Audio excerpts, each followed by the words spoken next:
All right, Takia Middleton. Here. All right, thank you. Oh, I skipped Mangum, sorry. Middleton's here. Broderick Mangum. Excellent, thank you.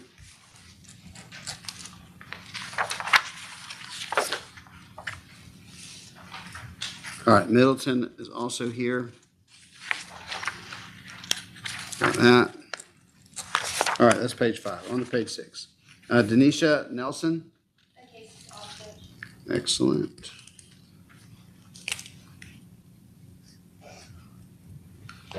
All right, Chiquita Plunkett. here. Excellent, thank you.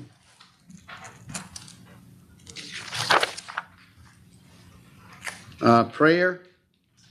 She called this morning and said she's in the hospital, but since it's a pro se motion, I just told her it would be denied. Yeah, she can refile. All right, so she's not here. Case has been called. It's denied for lack of prosecution. She can refile.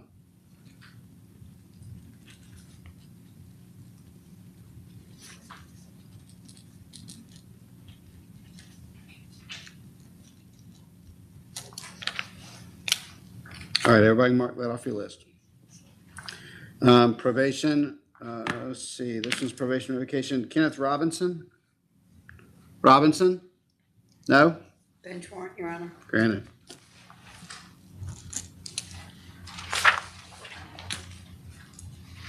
All right, that's page 6. On to page 7. Miss Margaret, what did you tell me about Mr. Sanchez Carranza? He had none of his documents and stuff that he needed. Okay, so he's here for a limited permit. He did not have his paperwork, so the bailiffs, as usual, did a great job heading that off at the pass. Sent him to DDS. If he makes it back by the end of the calendar, I'll look at it. If he doesn't, I'll deny it. He can refile. So.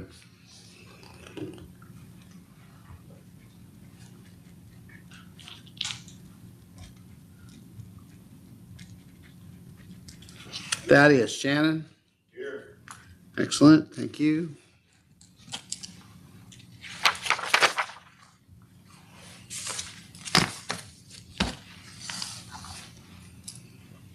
All right, Jennifer Shelton.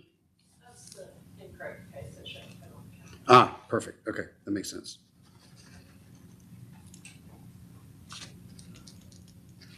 All right, Avery Schuman. Schuman, that's a limited permit. All right, no response. So I'm going to put no show from the defendant. It is denied for lack of prosecution. That's page 7. On to page 8. James Turner. Excellent. Thank you.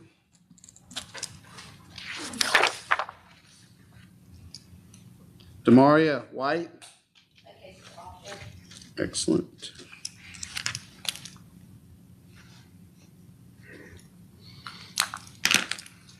All right, Jakaria White. Excellent. Thank you.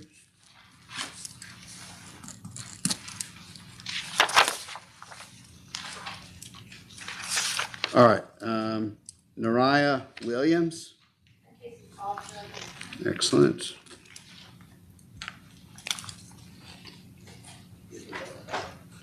All right, Aquila Wyatt was Mr. Hutchison. He was here. We pre-tried it pretty extensively this morning with everybody back in chambers. And he's grabbed his client to go talk to him.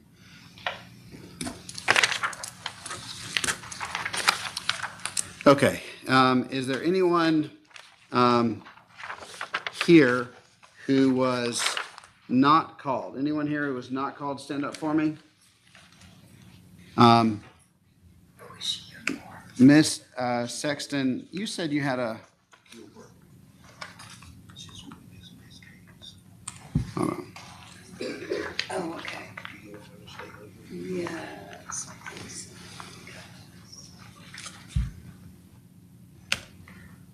All right, well, let me do this then. What we're going to do next is what's called conferences. So several of you are here because your sentence enforcement supervisor has filed paperwork with the court alleging that you're out of compliance with your probation. What's going to happen next for you all who are here for a probation matter is you will be given, very likely given an opportunity to speak with Director Matthews or one of the sentence enforcement team members. They will, if they call you up, they will present you with the state's recommendation on your case. If you if you hear the state's recommendation, is that acceptable to you, then you'll be able to sign the order agreeing to those terms, and at which point you'll be given a copy of that order and you'll be free to go. If you choose to do that, great. If you choose not to do that, also great. You're entitled to a hearing with me, and I'm more than happy to hear one. But I do want you to know that the moment when they speak with you, and this is really important because we have a lot of ground to cover and not a lot of time to do it, it is not in negotiations. It is just they're giving you the plea offer. So if you are accepting of it, you sign it. If you do anything else, we have a hearing. So it's very simple. If they offer it to you and you sign it, you're done. If they offer it to you and you do anything else, we have a hearing, and that's perfectly fine, not a problem. So again, it's the way I like to say it is that it's a switch, not a dial. If you want to switch and file it and sign it, that's fine. For the rest of you who are here for a motion that I need to hear, we will hear those in just a little bit. And several of you, a couple of the attorneys here need to speak with the solicitor's office and potentially me for us to discuss what's going on and whatnot. On yours, I know Kathy filed a transcript of the plea late yesterday. So I haven't even had a chance to take a look at it, but she wanted to make certain that we knew that she filed that so that we could have something to talk about. So, okay. All right. Do you want to make any announcements? Ms. Sexton, any announcements? Can I actually approach? Yeah, come on up.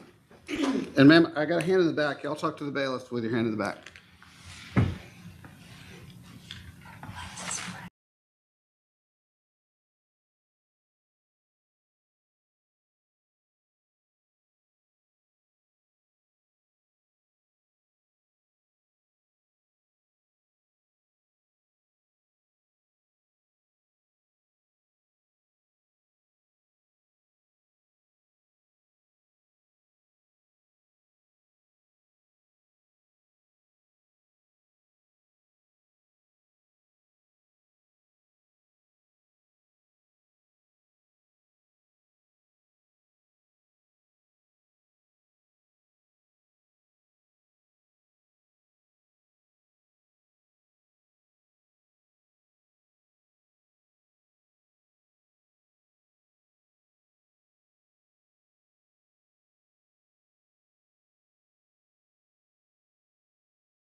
just get us reorganized, and then I'm going to do the 2 attorney hearings while Director Matthews gets her probation paperwork ready. And then we will go from there. I will say I do have a call-in user number 1, which always makes me feel like a radio DJ when I say that. I don't know who they are, and I'll talk to them in a little bit, but they are somebody who wants to talk to us. Okay, here we go. Alexis Barkley. All right, consent, mark it off. All right, Edward Brown, that's Mr. Carvajal's. We'll hear that in just a minute. Quentin Brown. That's a consent.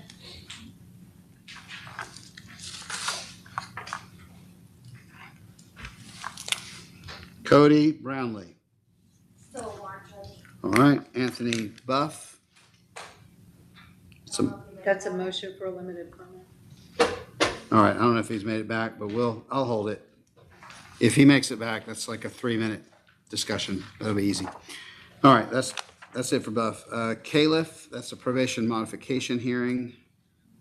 We'll hear that in just a little bit. On to page 3, Cousins is off. On to page 4, Dewberry is a motion. Erica Dukes is off. I was told that Gilbert has withdrawn her motion, and I don't see her out there anymore. So I tell you what, since she's not going to file a motion to withdraw her motion, I'm just going to mark it as denied with leave to refile, and if she gets excited, she can come back. So I'm writing on my calendar to go technically withdrawn verbally.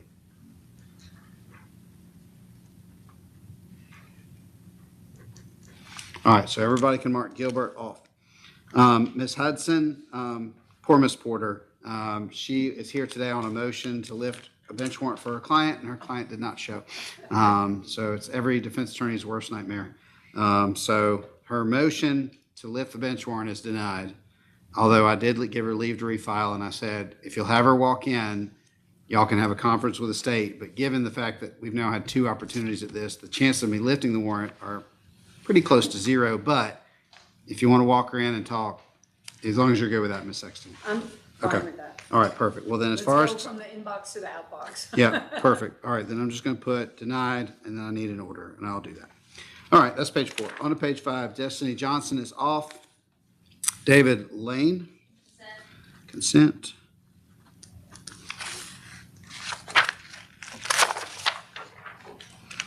Broderick Mangum. Okay.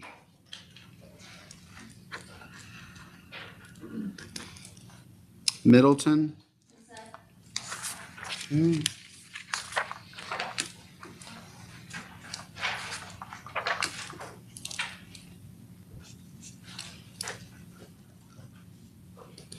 All right, that actually closes out page 5 altogether.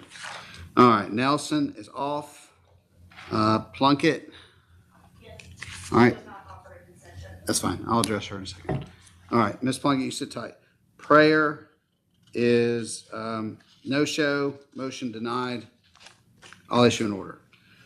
Kenneth Robinson is a warrant. Oh, he's here. Okay, fine. You sit tight. Sanchez Carranza, gone to DDS. Hopefully we'll make it back. If not, we can address this on, I'll deny it and he can file it again for another date. Thaddeus Shannon. Okay. Shelton was an error. Avery Schulman was an ignition airlock device, but is a no-show. Schumann? Okay, still denied for lack of prosecution. Leave to refile. James Turner.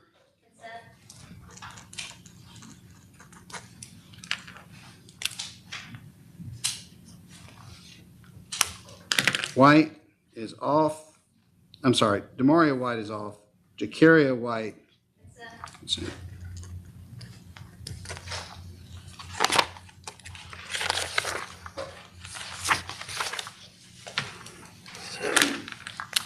All right, that's page 8. On to page 9. Nariah Williams is off. Akila Wyatt is resolved.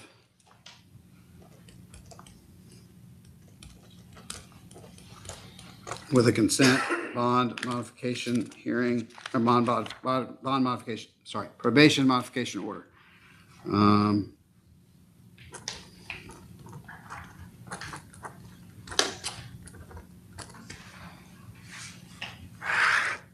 All right, and then we will need to hear, the state's has a verbal motion on a Mark Watts 26 SR 0187 that we'll hear in just a little bit.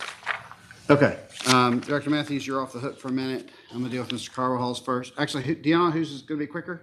Y'all, Judge, I'm done. oh, you're done, okay. So Then you're good. mine will be quicker. No, that's right, because you're done. I love this job. All right, so Mr. Caldwell, you and your client can come on up. And, all right, so this is State of Georgia versus Edward Brown. Mr. Brown has 3 cases, 23 SR 1427, 25 SR 1448, and 24 SR 376. I remember, and you'll need to fill me in, Mr. Carwell, I have snippets in my memory of Mr. Brown. I remember he was a veteran. I remember that we had a hearing and he had a friend that was here and that I revoked the bond, but then I think he went to Grady or somewhere and went to a hospital and got out from there, and I brought him back, and that's it. That's all I got. I've literally given you my whole Right, knowledge that's base. correct. He was taken to Grady. He had a bleed in his brain. Is that correct? And everything. So he was sent to Grady for that. And he is a veteran. In fact, he served 6 years in the U.S. Navy during the first Gulf War. So you are correct about that, Judge. Shall I go ahead and begin? Yes, please. Thank you. So, Judge, we're here asking the court to allow Mr. Brown to withdraw his plea. Hold on a second. Terry's waving at me. Marty's whispering great. He's not. So Clint's gonna.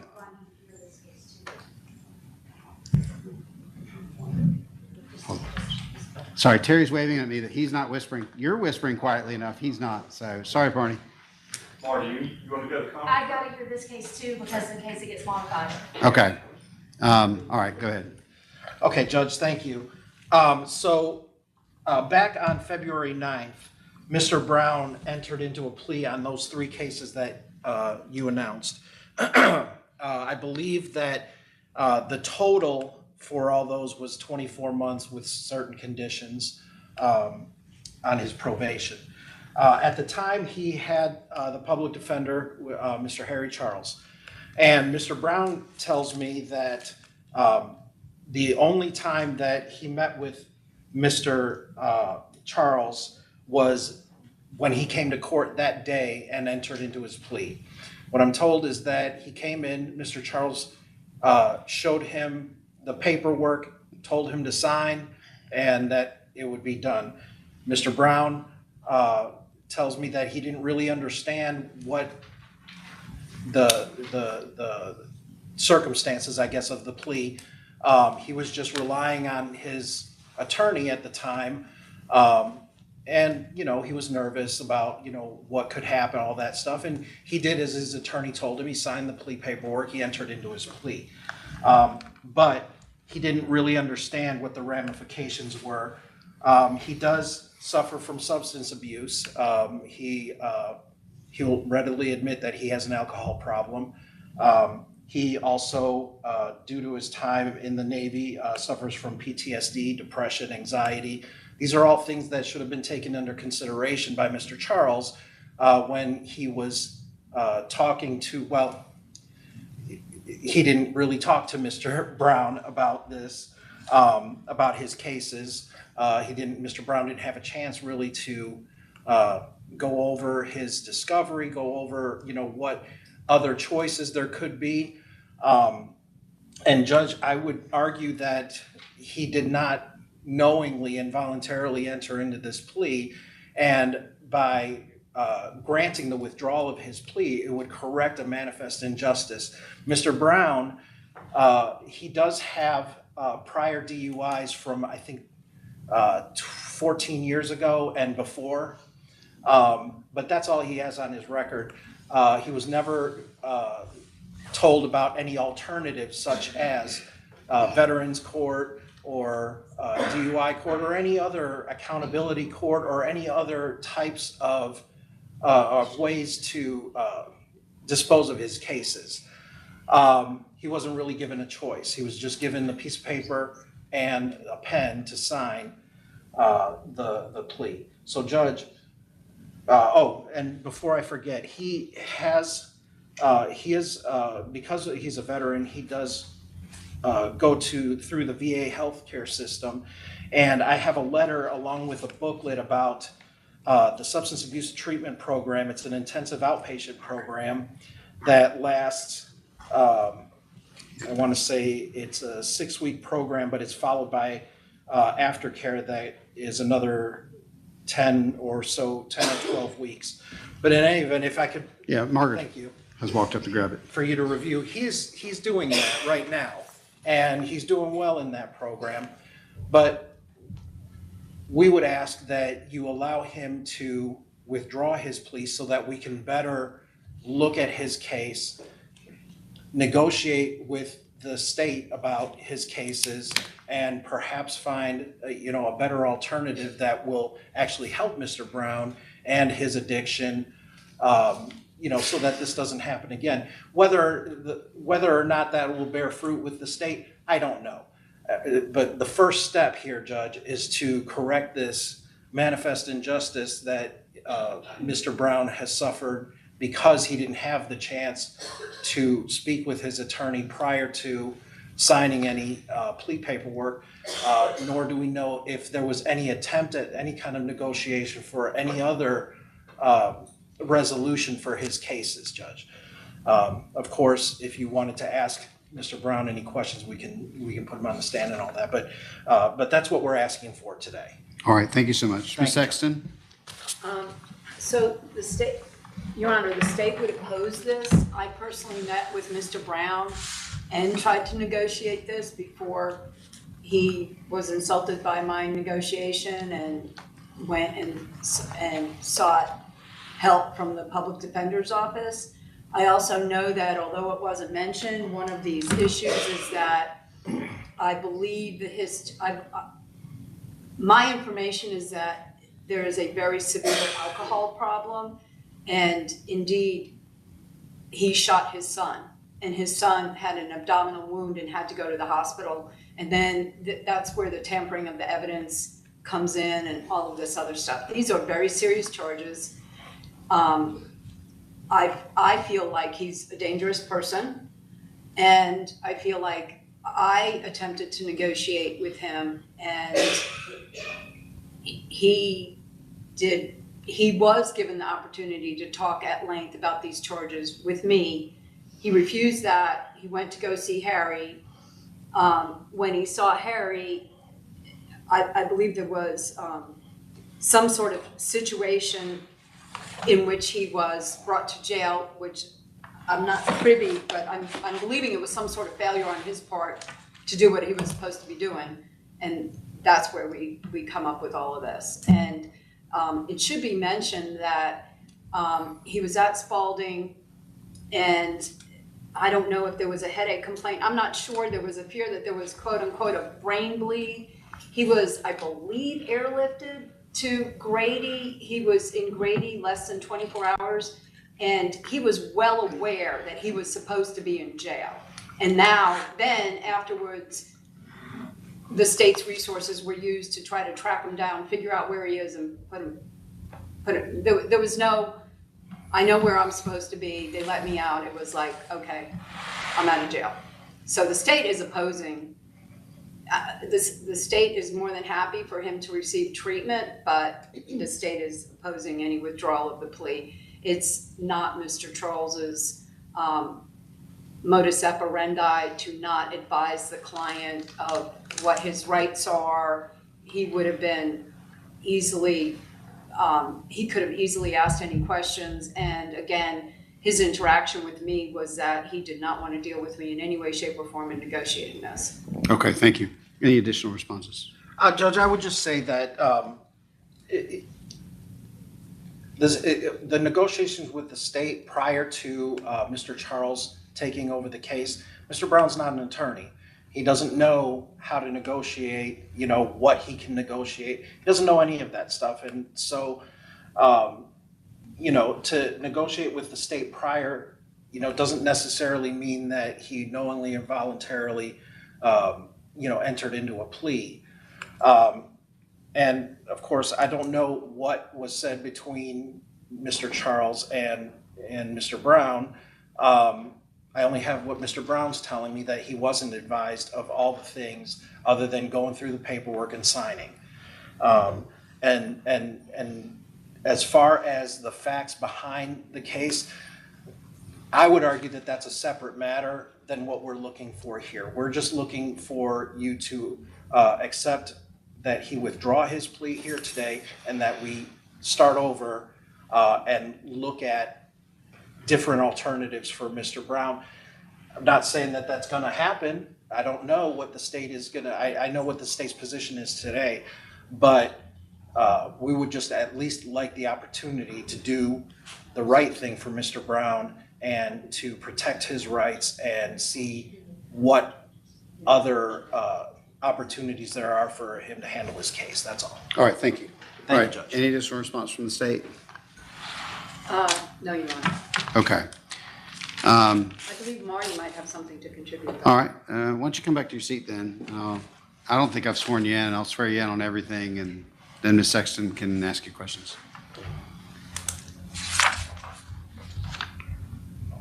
All right, so I know we're in this hearing, but if you'll raise your right hand, I'm going to swear you in on all testimony you'll give today. Do you solemnly swear or affirm that all testimony you'll give today in all matters will be the truth, the whole truth, and nothing but the truth, so help you God? I do. All right, state your full name. Marty Matthews. Ms. Sexton, she's all yours. Ms. Matthews, from a probation standpoint, can you give us some background and illuminate some of the facts for the court also?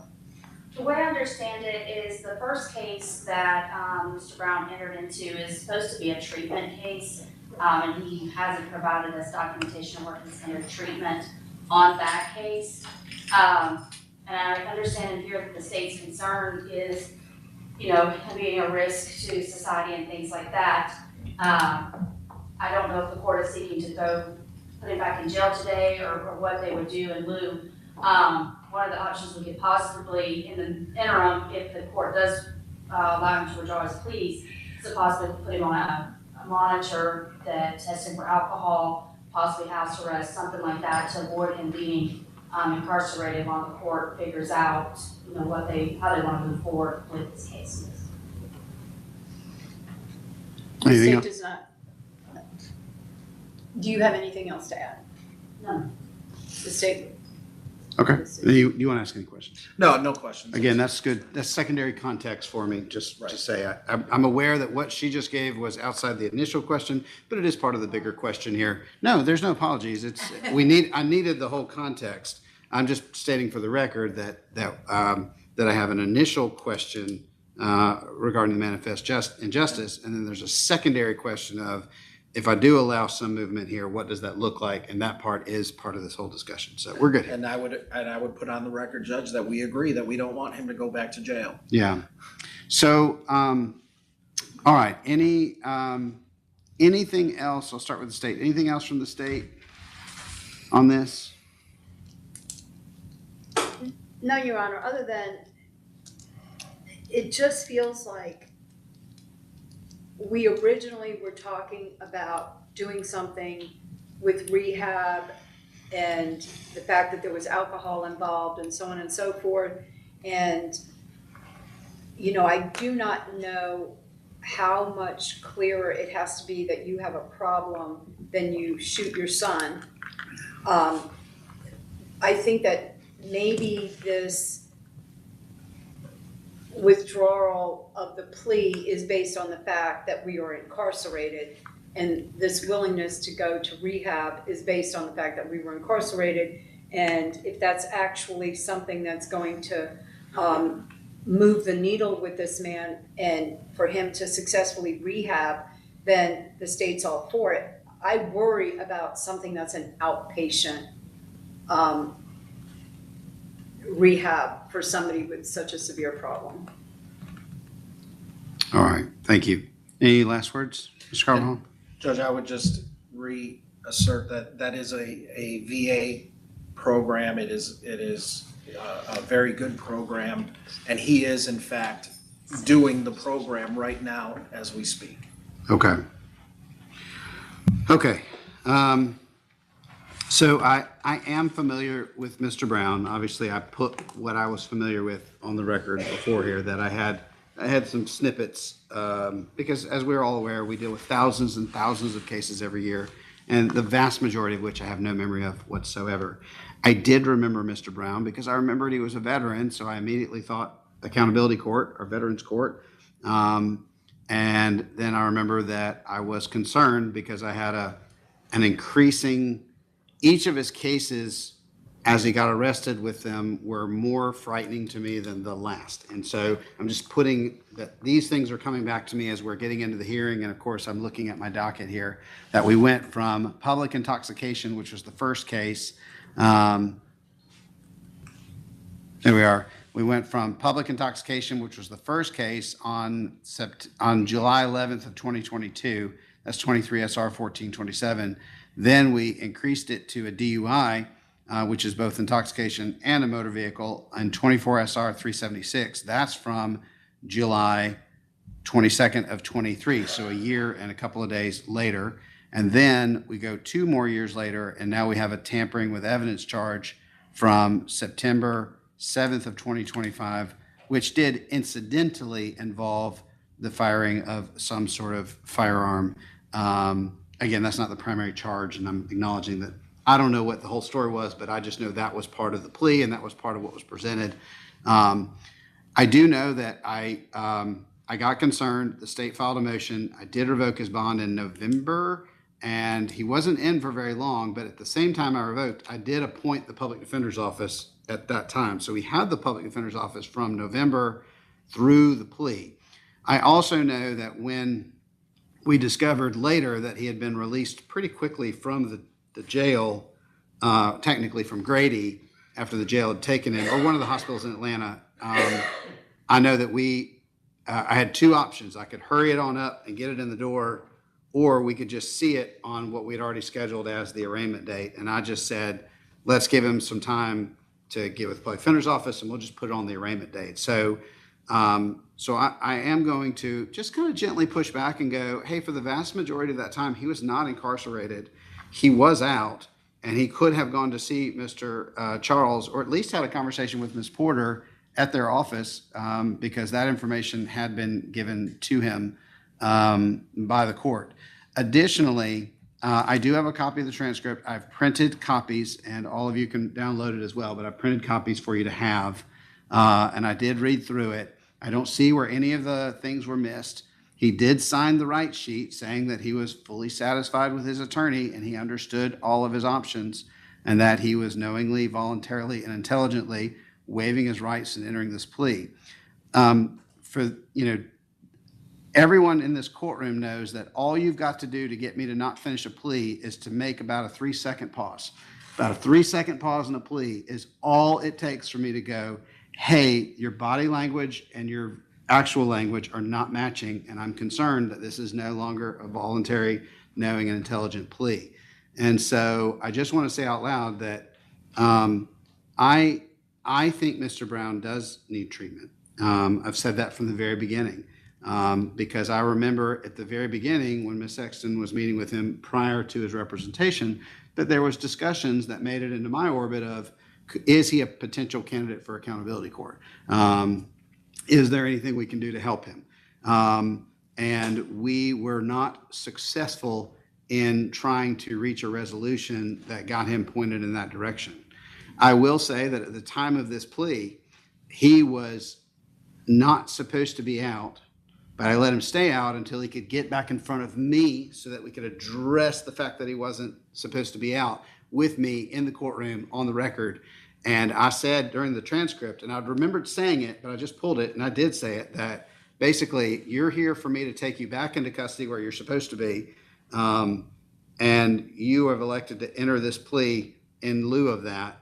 And he said yes. And I asked all the questions I always ask. So from a record purposes, I respect the fact that he may not have felt like he got enough time with Mr. Charles.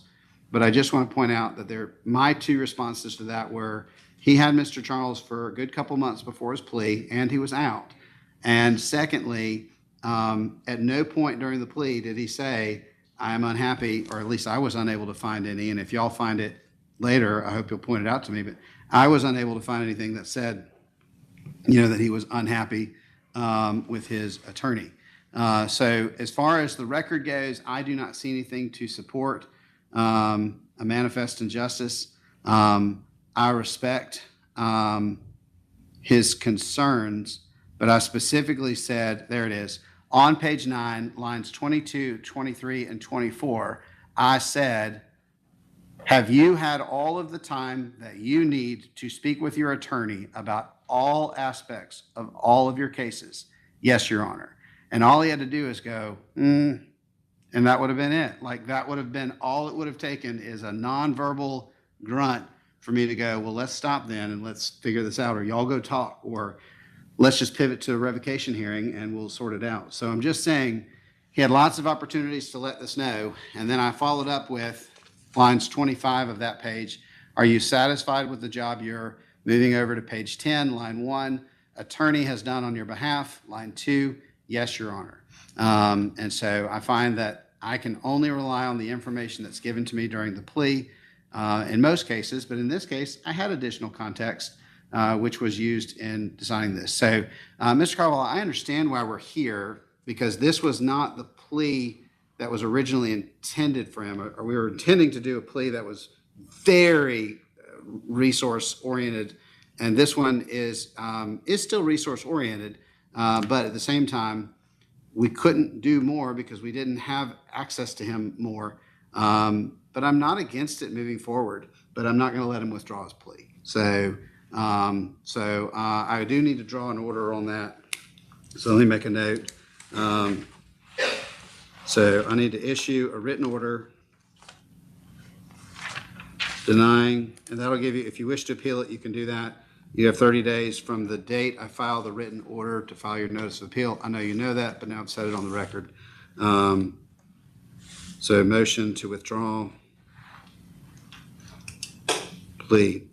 I will say that even if I had been inclined to do so, I need the record to be very clear that had I been willing to allow him to withdraw his plea, my very next action would have been to direct Deputy Piper to come over here and put handcuffs on him, because that was the precipice he was standing on at the time he took his plea. So if we were going to put him back, I just want to make certain Mr. Brown understood that, had I given him what he wanted, he would have also not gotten what he wanted, because I would have absolutely had him taken into custody today. I would have put him in the jail, and I would have left him out there at least 30 days to make certain he was detoxed before we revisited anything. So I just wanted to make certain that that was very clear, that that would have been my next response had he been successful.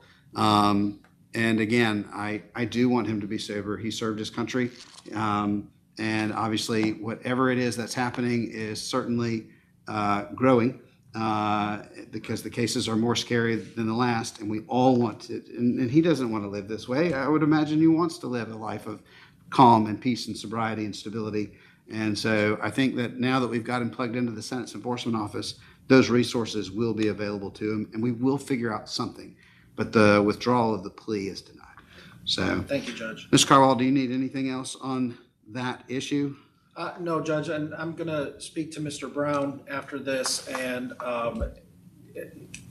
there might be a possibility that we file to modify his probation then at Okay. a later date, if that's... So I would just encourage you to reach out to Director Matthews and their team, because obviously if there are any things that can be nudged that would work for both, I'm happy to address it by consent order.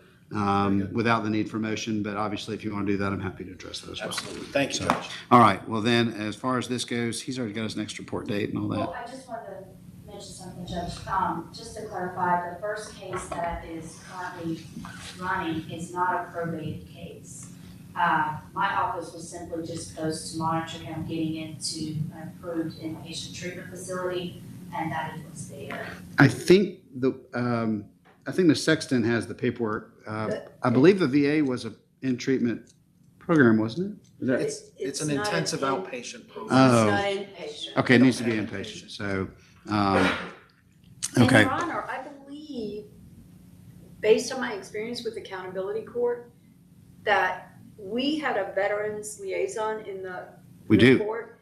And there was a veterans inpatient treatment available. There is. I've heard Judge Essery speak of it. So again, I do not have the working knowledge of the VA, of the VA and our accountability court, and he's not in our accountability court. But I am saying, Ms. Carvajal, that Leslie Heffron, our coordinator, and Judge Essery are also resources for you. And so how much longer does he have to go into the treatment facility? I would imagine his time is short. Well, I was reviewing the order, and I don't see a clear deadline on there. Okay. Well then, By default, my contract says 90 days if no deadline is provided, but because it's not probated, I don't know right. if it qualifies. Okay. We may need to address that as well. All right, y'all talk that through, Ms. Carvajal, because I don't know off the top of my head. So, Well, certainly, I don't know, and if there's no cutoff date for him to enter into a program, he came to our office within, I think, 2 weeks of his plea. So I would just ask that he have, an appropriate amount of time to get into a program. I'm pleased as punch that you're sitting here. The fact that you're sitting here means that we have a reasonable, stable, normal, intelligent set of attorneys that we know very well to work with and to help us get this on the right track. Because again, y'all do a great job for your clients. And when I saw your name on it, I was very pleased. Thank you. And I feel very confident that we're going to get this back on track because again, him not having a deadline doesn't support his sobriety, but having too tight of a tight line also doesn't support his sobriety. So I'm confident we can figure out an appropriate deadline that the paperwork needs. In fact, what we could do is just 90 days from today. And because we're here now and I'm on the record, so let's just do that. That's a fair amount of time. Today's March 5th, so 90 days from today is his deadline to get into treatment. And that gives him time and gives you peace of, and just, do you want to send me over? I'll prepare for it. Okay.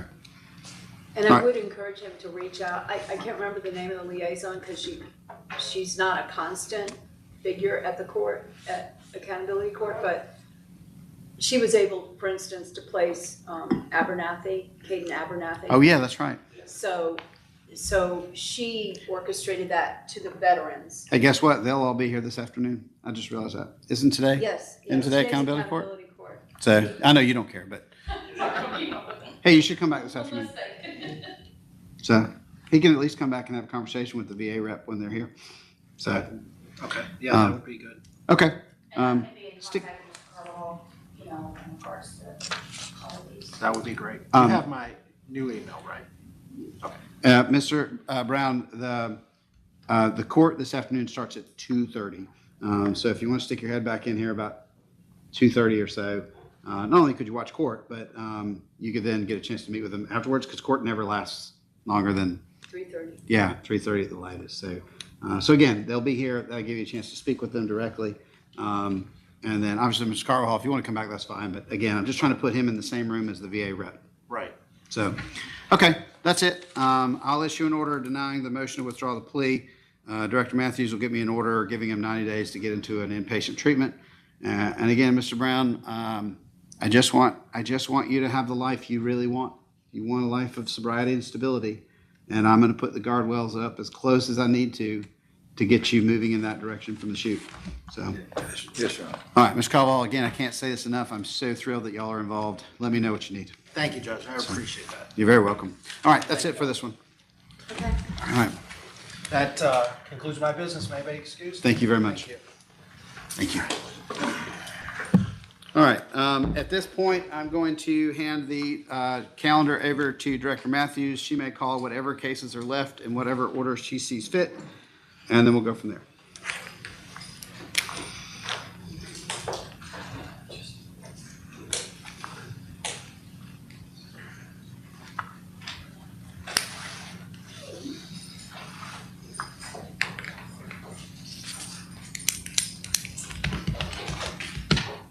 Valerie, Caleb. Caitlin, so this is a pro se motion. Okay. All right, come on up, ma'am, and come up to the podium here.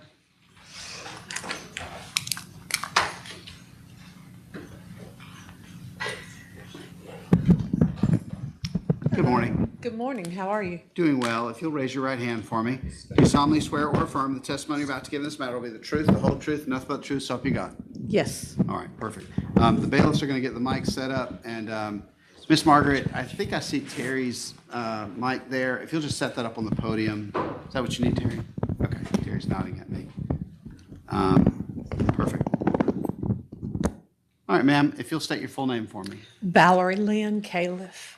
All right, and ma'am, you are here today on two cases, 23 SR 1408 and 23 SR 1407. Yes, sir. According to my calendar, you are looking to modify these probations in some way, is that correct? Yes, sir, I'm trying to get them gone altogether. That's what you want to do is close them? Yes. Okay, so you're seeking an early termination? Yes, sir. All right, that tells me what I need to know. All right, anything else you want me to know before I ask Director Matthews a few questions? No, sir. All right, you just sit tight, and Director Matthews, when you get a minute, if you'll just kind of fill me in on these cases, where we're at, what we're doing.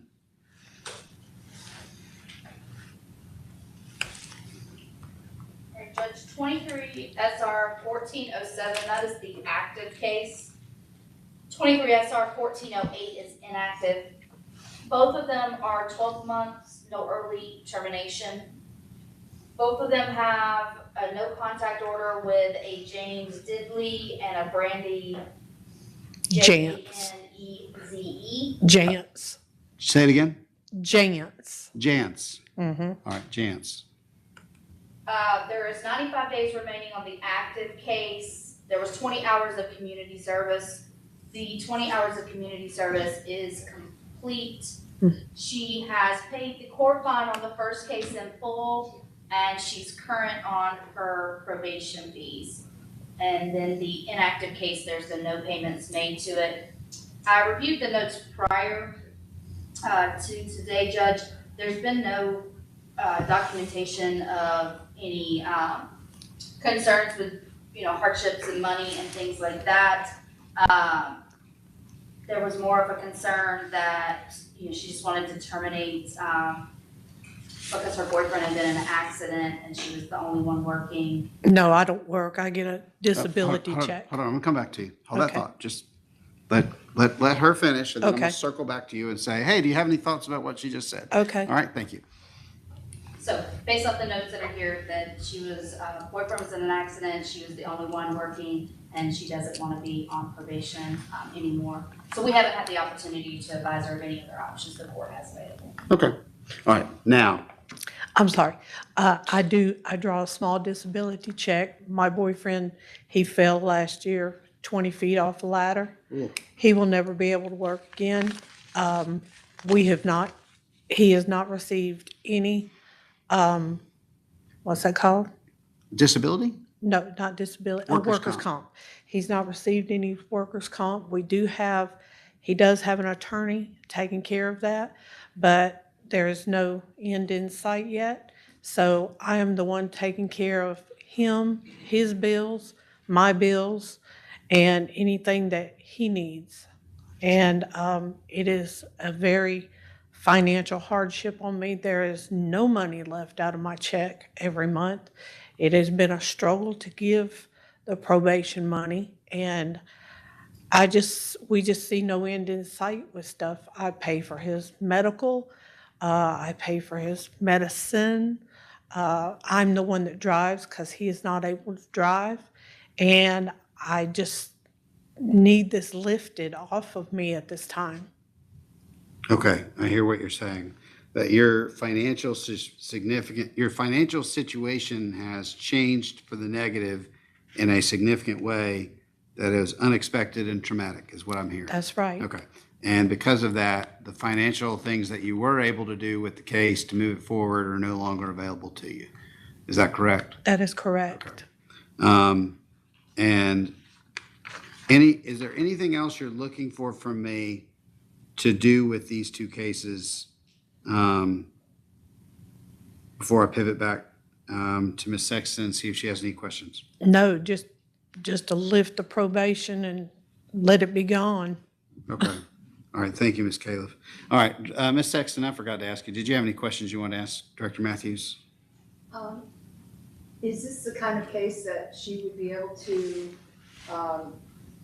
alleviate or eliminate or reduce some of her fines by doing community service? Yes, sir. Okay. Don't worry. This is not my first hearing. I'm going to give you a chance to talk. Do your notes indicate that she's asked you for that? No, I reviewed them prior to this hearing. There was no communication of a financial burden at all. Like I said, for us to discuss any of the options she had to modify her case or things she could have done to waive her fees or anything for us to assist her. So the state's concerns in these kind of cases are the stay away or the keep away or the rules regarding victims. Do both cases have the same victim? Yes, ma'am.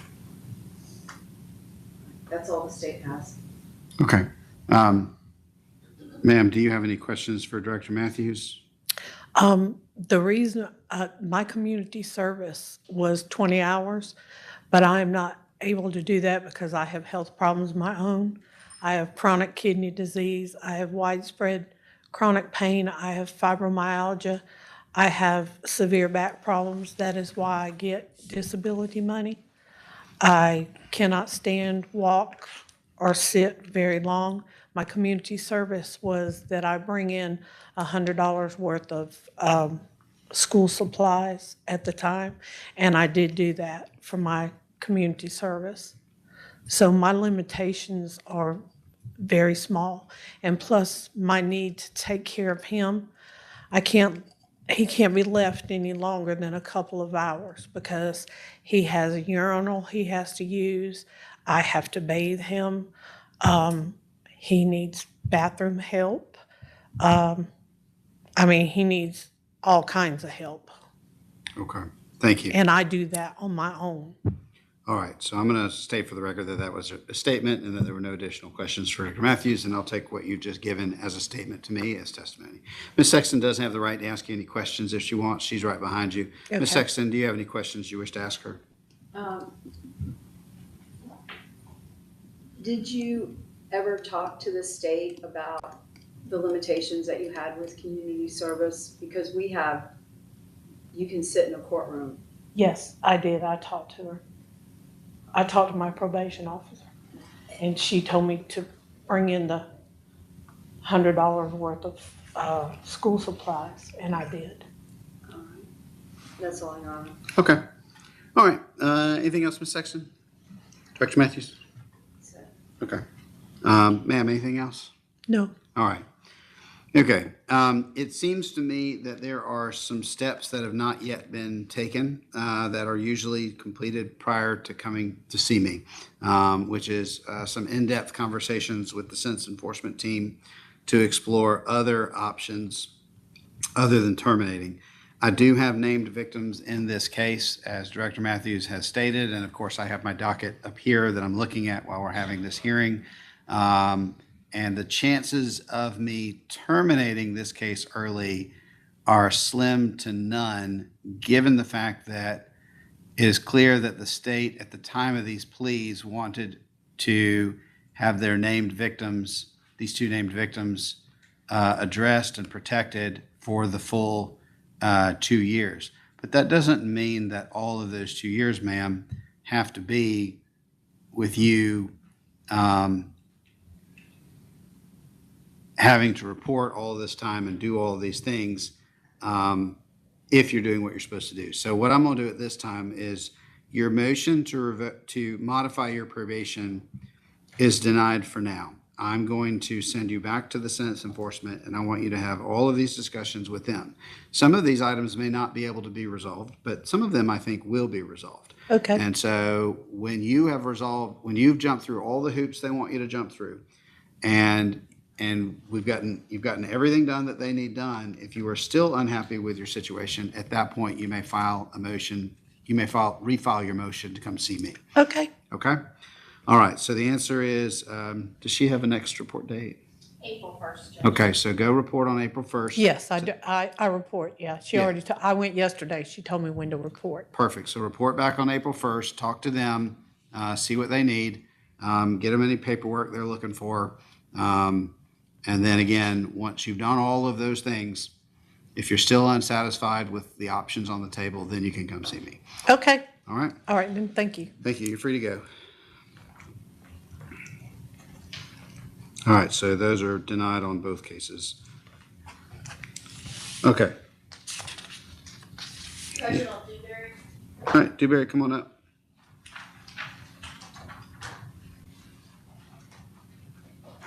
Good morning. Good morning. All right, Mr. Dewberry, if you'll please raise your right hand for me.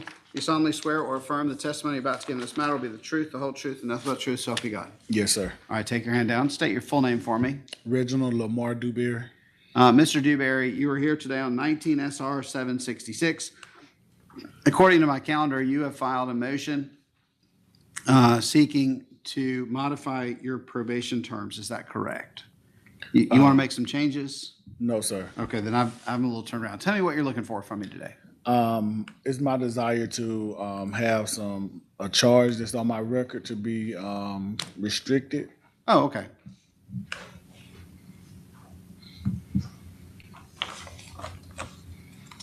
Okay, thank you for that. All right, that gives me money. You can give that back to her. Okay, what charge do you want restricted? There's a theft by receiving charge. I think it's year 2017, I think. And this is case 19 SR 766. And what do you need? Why do you need that restricted? Well, first off, let me say that I made the foolish mistake and unruly mistake of taking the tag off of a neighbor's car, putting it on my car just due to hardship, me trying to get back to work. I was sold a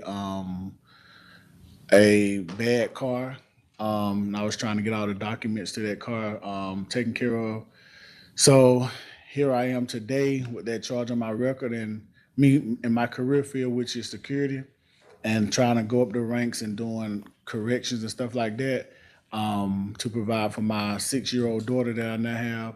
It's hard for me to obtain those jobs because of that charge. Okay. I think you might be aware of this already, but there are a couple of Reginald Dewberrys in my orbit. Yes, sir. And you're one of several.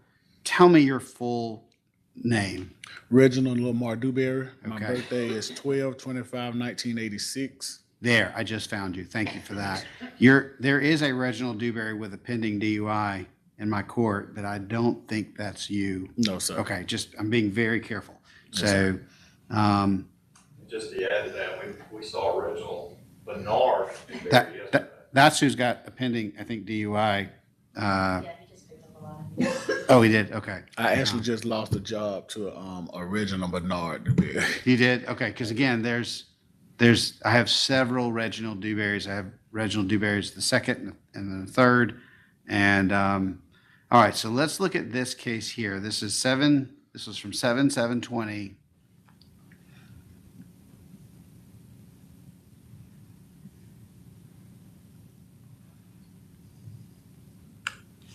All right, so I'm looking at the sentence. It looks like you entered a best interest plea to this back on July 7th of 2020.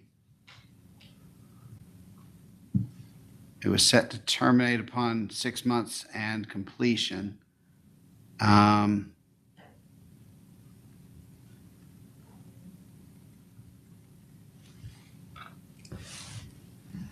You're going to need to look into, you're going to need to go look into the pathway for restricting this. You get a couple of restrictions, but there's several things that have to be done and several timelines that need to be, and I don't remember what they are off the top of my head. And I didn't catch that that's what this was, and so I didn't look at those prior to court. But as far as today, and even if I did, I would not be the one to do that today at this moment for this case. So the answer for today is, the way it's presenting to me, it's denied. The longer answer is, you may have a pathway forward on this.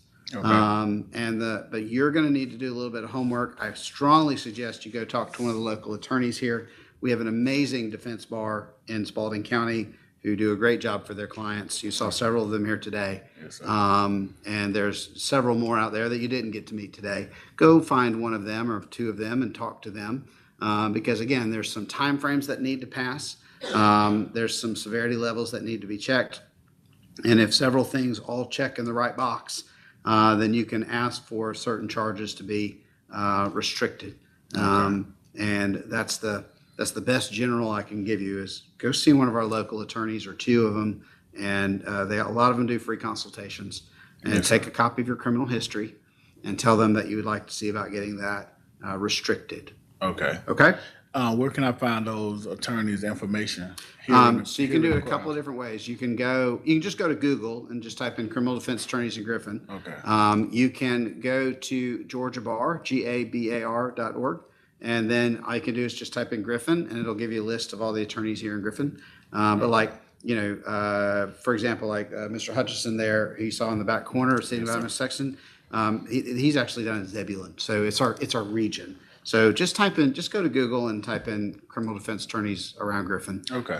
Because like I said, we are very blessed here in Spalding County to have a great defense bar that does a great job for their people. Okay. So, and it's not any one firm. That's all the firms as a whole generally do a pretty good job around here. Yes, So, sir. Okay. So it's denied for now, but I do think you probably have a pathway going forward, but you're going to need to talk to an attorney about that. Yes, and when sir. you go see them, make certain you take your criminal history with you. Those are only $10 to get from the sheriff's office. You just fill out a form, and then they'll give you your criminal history. Yes, sir. Ms. Sexton. I just wanted to add, I don't know what his financial assets are or his resources, and I don't know when it happens, but we have a law day where he could come in and talk to people, and it's a pretty standard form, because I've had a couple of those come to the office, so maybe somebody would be able to advise him during law day. Yeah. And I don't know when those are, but they're on our website. Yeah, they're twice a month. Okay. But again, so you can do that, and of course you can go see a lot of the attorneys who do give free initial consultations. Okay. So Oh, okay, that's Thank true you. too. yeah, no, that's okay. Both of those are true, and you should explore all the options. Okay. Okay. Thank you. And sorry for the trouble the other Reginald Dewberries are causing you, because I know that because I had to click through 7 pages of other Reginald Dewberries to get to you as Reginald Dewberry. So, Yes, sir. so I'm realizing that probably has caused you some difficulty. So Yes, sir. good luck to you, sir. Thank you. Thank you. Another thing, it seems the place to be as far as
I'll decide it because of the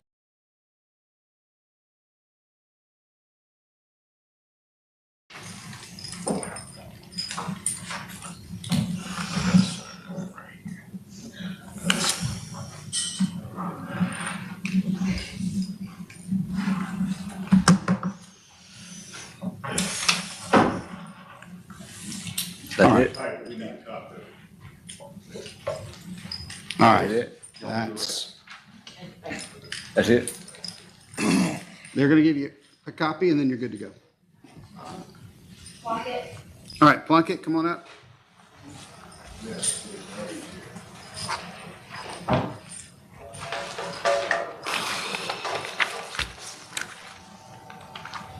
That's it, Chairman. You don't have a recommendation on this one, do you? Oh, you do? Okay. Because I have one too.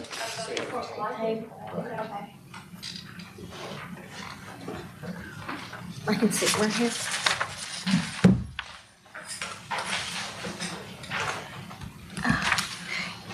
Okay, We have valet parking. we'll figure it out. All right, I think this is our last hearing, is that right? Okay, we're all on the same page. Oh, and then we have the verbal, so we have this, and then Ms. Sexton has a verbal motion on one other case, then we're done. So, all right, ma'am, raise your right hand. You solemnly swear or affirm the testimony about to give in this matter will be the truth, the whole truth, and nothing but the truth, so help you God. Yes, sir. All right, take your hand down, state your full name for me. Chiquita Michelle Plunkett. All right, Ms. Plunkett, you were here on 25 SR 0846. You are here today because your sentence enforcement supervisor has filed paperwork with the court alleging that you're out of compliance with your probation. Do you understand what you're doing here today? Yes, sir. You understand that you have the right to have an attorney represent you and you're here representing yourself, is that correct? Yes. And is that what you want to do? Yes. All right, and are you ready to go forward? Yes. right. May I say it first? I do have an email from Miss Rich. I didn't know she wasn't going to be here today, but I had submitted some completion stuff for her, and she heard from the man that I was supposed to have an evaluation from, and I have an email from saying that she received it. All right, we'll And- cross that bridge in a minute. So let's Okay. get the initial stuff out of the way. And then Okay. so we will address that. Okay. We're just not going to do it at this exact moment. Okay. Okay, all right. Director Matthews is going to read out two things. She's going to read out the allegations, and then she's going to read out what the state's recommendation is. I'm going to then pivot to you, and I'm going to ask you if you admit or deny the allegations, and if you accept or reject the recommendation. Okay. So admit or deny the allegations, accept or reject the recommendation, and depending on your answers, I'll move it forward from there. Floor is yours. Judge, on 25 SR 0846, the defendant is alleged to have violated the terms and conditions of probation in the following. The defendant's failed to report to probation as directed, having missed 2 of 4 scheduled appointments. The defendant's failed to pay the court fines and fees as ordered or utilize community service work in lieu of the court fine, being in arrears $314. The defendant's failed to complete community service hours as directed. The defendants failed to comply with zero tolerance from November 20th, 2025 as ordered. The defendants failed to provide proof of attending and completing family violence intervention program as ordered by the court. The recommendation on this case is to revoke the case in full for 153 days, for her to report within 72 hours for her consecutive case, to move family violence from this case to the consecutive case to begin within 60 days, and for the consecutive case to have zero tolerance for the duration. Okay. Okay, I didn't fully understand. we're gonna go over it again with you. All right, so the first question is, do you admit or deny the allegations that are being made? I admit. All right, so we have admissions on all of these, some of which are special conditions of probation. I'm just putting that on the record, that these are not just technicals. And then, secondly, Director Matthews, if you don't mind reading off the recommendation one more time, and then I'll address any questions she has. Yes, Judge. To revoke the case in full for 153 days, to report within 72 hours of her release for the consecutive case, 25 SR 0837, to move the condition of family violence intervention program to the consecutive case, to begin that program within 60 days of the release. Zero tolerance for the duration of probation on the consecutive case, 25 SR 0837. All right, so the recommendation on the table is 153 days to serve And then once you get out, you'll have 3 days to report on your second case, which is 25 SR 0837. We will move the Family Violence Intervention Program from this case to that case, so you'll still need to complete it. And then you'll also be on zero tolerance for the entire remainder of everything that's left, which means that if you don't do exactly what you're supposed to do, exactly when you're supposed to do it, I'll issue a warrant first and figure it out second. That's the recommendation that's on the table. Do you wish to accept that recommendation or reject that recommendation? Reject it. Okay, that is rejected, which means that I am now responsible for what to do with both of these cases. I have 25 SR 837 and I have 25 SR 846 here on the table. Ms. Plunkett, what is it you think what is it you think the court's appropriate response should be to this situation? Well, my main issue for not being able to complete some of this is because I've been unable to work since May of 2024 due to me breaking my heel bone. And while I was incarcerated last year, I ended up getting a bone infection in my leg because of not getting proper treatment for my foot. And whenever I got out, I was given a recommendation without a fair hearing. So I just had to take it so I could get back to a doctor to see about my ankle, and I had to have another surgery just past November to remove some of my bone that had gotten infected while I was incarcerated. I just don't have any income, and I just sold my car for $350 just so I could get some money to complete what I completed with the evaluation with Mr. Daniels and begin the online thing to take up for my community service that I'm unable to do physically. Tell me how you were denied access to a fair hearing. Because I was given a court date, I was in jail, and they just gave me a surprise court date one morning, and I didn't know I was going to court, and they just had a recommendation for me to be either take it and get out or take a chance on sitting there, and I needed to get back to my doctor and get seen about so I could get luckily, my doctor said if it had been any longer, I would have lost my leg from just below my knee. And my next appointment is the 16th of this month to go back to my surgeon. She hasn't released me to be full weight bearing on my leg yet. That's why I'm still on this knee scooter and I wear the boot on my foot. And you're saying that set of facts you just provided is the basis for your statement that you were denied a fair hearing? Yeah, that I was I could sit there and wait, I guess however long it would have taken. I was there almost 4 months.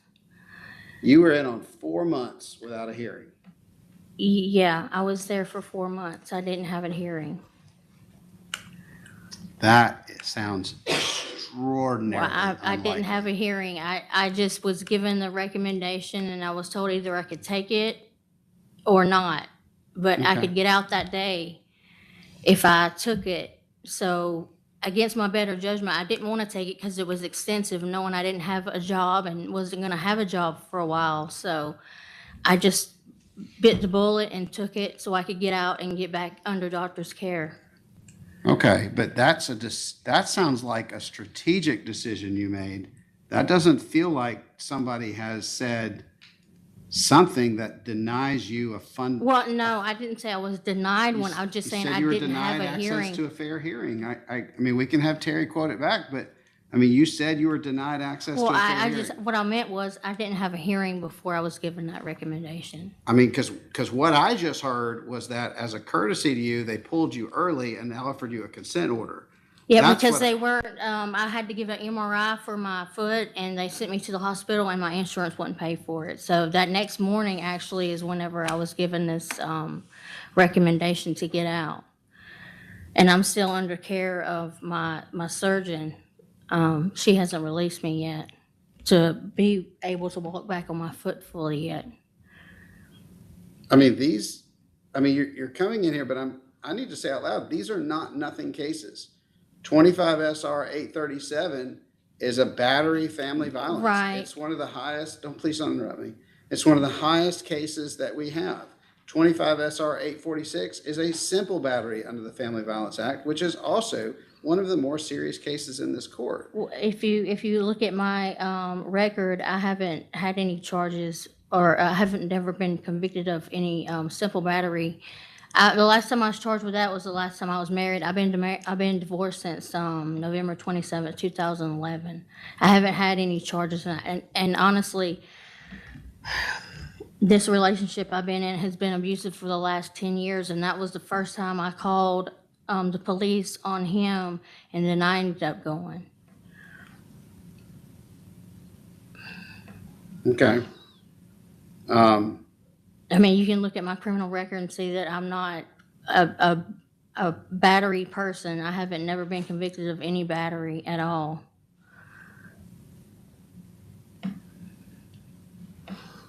And now this has caught me at a really bad time to where I can't, do anything to help myself in this situation, and I don't have anybody to turn to help me with money. And if I have to go, if I could please, possibly go on the weekend so I could still get to my doctor's appointments. Okay. All right, anything else? No, sir. Ms. Sexton, you want to ask her any questions?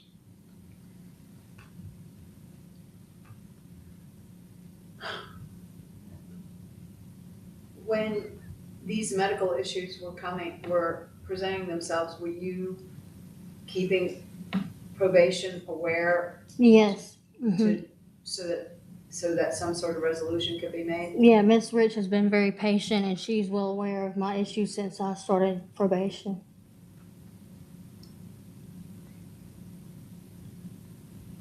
And she's received, I have an email from her where I didn't know she wasn't gonna be here this morning. I sent her a certificate that I completed some of that for, to take up for the, community service, and I did get the evaluation completed. Okay. Anything else, Ms. Sexton? I only sort of have a statement. Is that okay? Yeah, let me see if Ms. Plunkett has anything else she wants me to know. Ms. Plunkett, anything else? No, sir. Okay.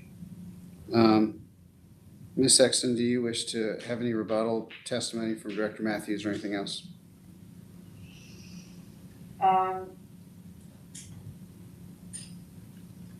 Can you tell us if there was any discussion with the probation record about trying to accommodate these medical issues?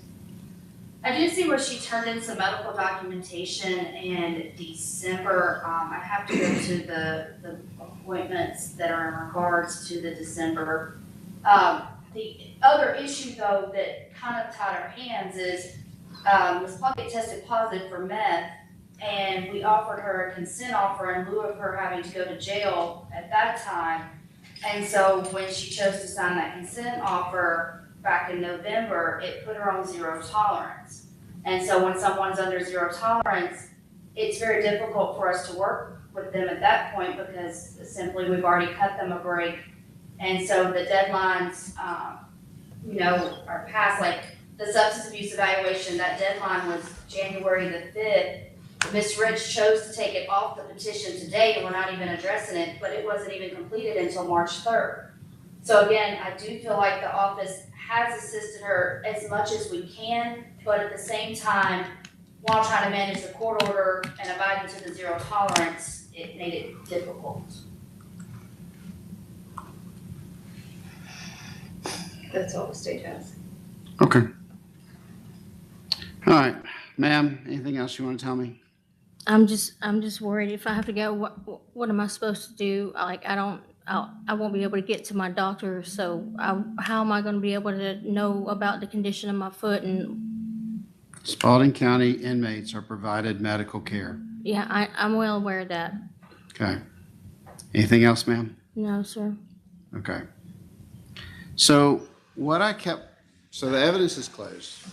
Ms. Plunkett, what I need you to know and why you're sensing like frustration from me is I kept waiting to hear you accept any level of responsibility And I heard Well, none. I'm sorry. I gave you a full hearing. I circled back to you on several occasions and said, is there anything else you want me to know? So that was not an invitation, ma'am, for you to interrupt me and tell me your opinion about my opinion. Your opinion of my opinion is irrelevant to me. Are we clear? Yes, sir. So I'm going to be quiet now, and you're going to tell me all the rest of the stuff you need to tell me, and then I'm going to talk. Go ahead. I'm just nervous. I apologize. I don't really know what else to say right now. Okay. Anything else you want to say before I start talking and you agree not to interrupt me? I just put myself on the mercy of the court, Okay. Last chance. Anything else? and I'll before- take full responsibility for everything that was said. I didn't mean to ignore that or put that off. I'm just nervous. I'm sorry. Okay. All right. Anything else before I do my talking? No, sir. Okay. So now you're going to be quiet and I'm going to talk. Fair enough? All right. That was a yes. Yes, sir. Okay. I kept waiting for her to accept responsibility for anything. I mean, she did admit to the violations, but I kept waiting to hear how she was going to make these things right. And instead, I heard a litany of that she was denied access to a fair hearing. She was called up and caught off guard. And I'm looking at these documents. So each time you're referencing an event that happened in your life, there was a piece of paperwork that was created from that event. And I'm looking at it. And I'm looking at that you were represented in this case. You were represented when you entered this plea. And in both cases, and I'm addressing both cases. I'm just addressing both cases. Oh, you want to talk again? You go right ahead, ma'am. This is clearly your turn to talk. Go ahead. I'm sorry. No, say whatever it is you want to say. You clearly need me to understand something that you don't think I understand. I apologize, Your Honor. No, go ahead. I will wait. I just keep messing up. I'm sorry. Yeah. That's exactly what is happening here because I have spent this whole morning, at every break, looking at your case and trying desperately to find a way not to go to jail. I need you to understand that since 9 o'clock this morning, I have looked at your case no less than 3 times, trying to find a pathway for me to feel comfortable as the judge of this court to not put you in jail. And I was desperately hoping you were going to come in here and say from the very beginning, I have full responsibility here. I did not do the things I should have done. I understand that I have responsibilities here that I didn't do. But I heard you repeatedly say that we're trying to get money out of you that you didn't have. Well, we're a $0 court. Everybody in this court, except restitution, can work off their fines with community service work, or is unable to work, can get their fees waived. You know, everyone here who has medical issues, we deal with that. We know what to do with that. We know how to help people. We have all kinds of folks who come in here and do their community service work in the very comfortable chairs in the back because they can't go do physical labor. We meet people where they are.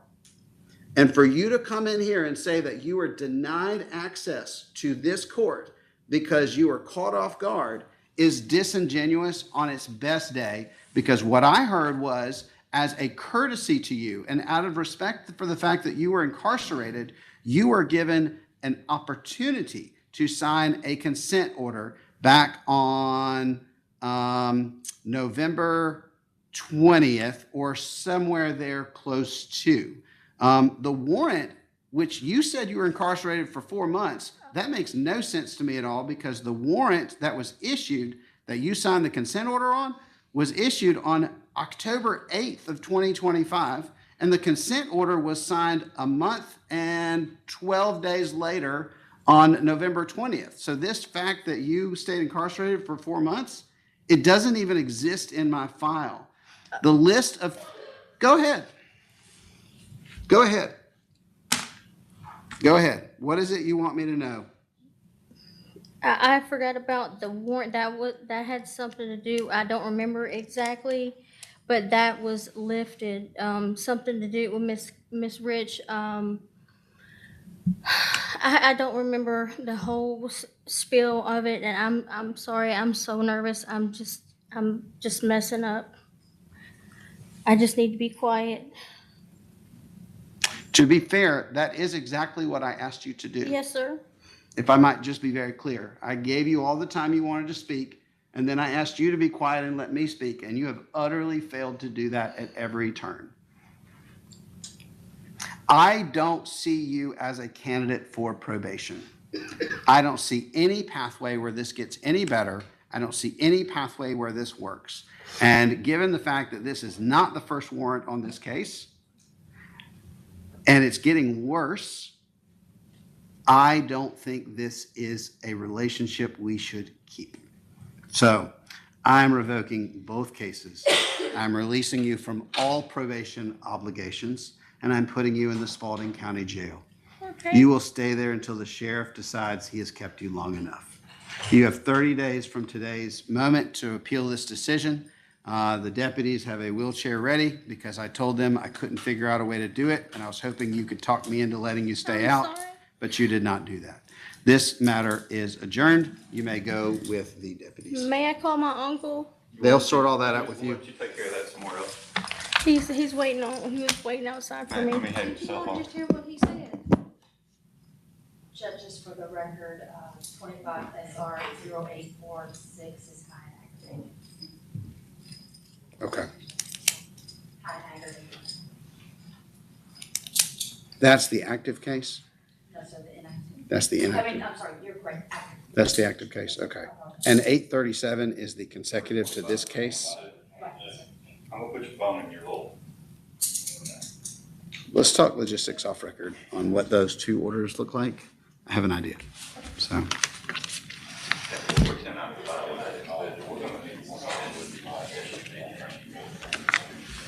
All right, any other cases that need to be heard? Other than the sex and actually busy, has it been signed before the? Yeah. Hey Piper, she needs to sign that document before she leaves. Yeah.